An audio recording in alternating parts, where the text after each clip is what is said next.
Watiin kiyya mi'aawu dide maaluma naa wayya garuu rakkadheera bannaati mee natti mee mala beekte. Watiin kiyya akka mi'aawu barbaadde maal rakkoo qabaree sukkaara dammaa fi chokkoleetti ittiin godhattu turee mi'aayannaa sana.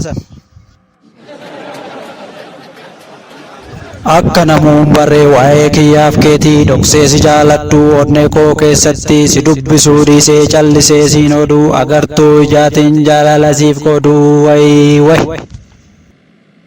Dhoksii na jaaladhu onnee kee keessatti jaalala naaf godhi ijaan na laalitii. Akka namuun barree iccitiidhaan dhoksuu fageenyarra taa'ee yaadan si dubbisuu. Eeyyee natti tola akka namuun barree iccitiidhaan dhoksii fageenyarra taa'ee yaadan na dubbisii. Karaa irra deemtu deemsallee lagadhu akka namuun barree dhoksaa si jaaladhu. Eeyyee dhugaa keetii karaa irra deemtu deemsallee lagadhu akka namuun barree dhoksaan na jaaladhu. Waan marasaa dhoksuu afaaniin callisee akka namni hin beekne iccitii taasisee. Iccitii qabadhu waan marasaa dhoksii afaaniin callisee akka namuun barree iccitii taasisee.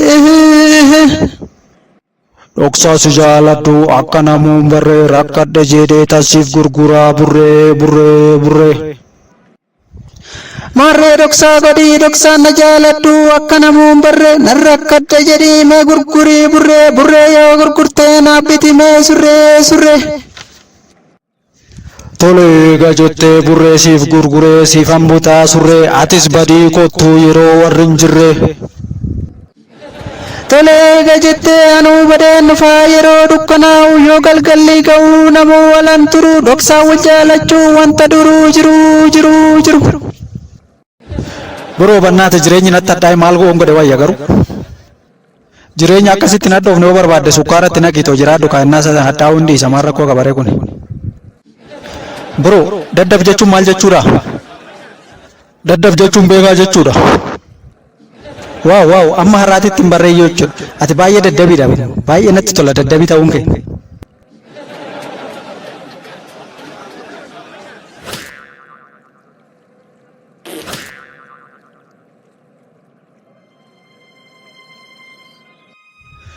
Afeet maal si gargaaru maal barbaacha dhufte?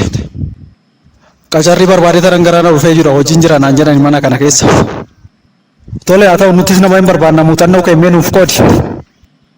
Okay, muuxannoo hedduu baay'een qaba. Kanaan dura iddoo shanitti qacarameera. Iddoo shananitti iyyuu itti gaafatamaadhaan wal loleera. Itti gaafatamaa hundaayyuu madeesse mana hidhaa galeera. San alatti immoo nama natti dubbatee hunda isaaniitti irraa 100 irraa fudheera. Sanirraa kanaaf immoo hojii malee mana kiyya keessa jiraachaan ture. Amma asittan qacaramuu dhufe. Taadaa amma si qacarruure. Yooni gaana qacaruun keessan dirqama kun maal gaafii qabaree?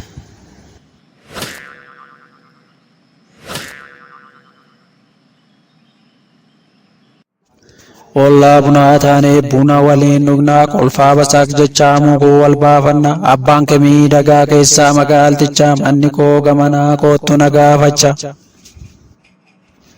Ani dawaa keetii dawaa jaaluu dhibama jaalalaa onneen hin wallaalu. Tole abboo maal qabattee dhufte mee waan qabattee dhufte nuuf dhiyeessi. Sirba aadaa fi ammayyaa tokkoon qabaddee dhufee isa isinii dhiyeessuu kamtu isinitti tolee filattanii keessaa. Amma ciqaciqee fi wizigubee nu dhiisitu waan qabattee dhufte seeraan nu dhiyeessi yookaan nama biraatiif dabarsina carraa kana. Yaadaa balee jeetti daabaliitu tanaa shuree dhaammatoo. Yaadaa balee jeetti daabaliitu tanaa eessaa kuttee dhufte marga jiitu tanaa shuree dhaammatoo. Eessaa kuttee dhufte marga jiitu tanaa. Kuni amma sirba ta'uu isaati. Yookiin sirba kana jijjiiri sirbi yookiin daddafee sirra bu'ee hin qabaleessi baasaasi. Yaa jalleessa ammayyaa suuta layyaa maaliin qotan namaa isaa qotiyyoo waan gala qabna yaa jalleessa ammayyaa suuta layyaa jalleessi allayyaa naquu shimalaan kan gadi qabu.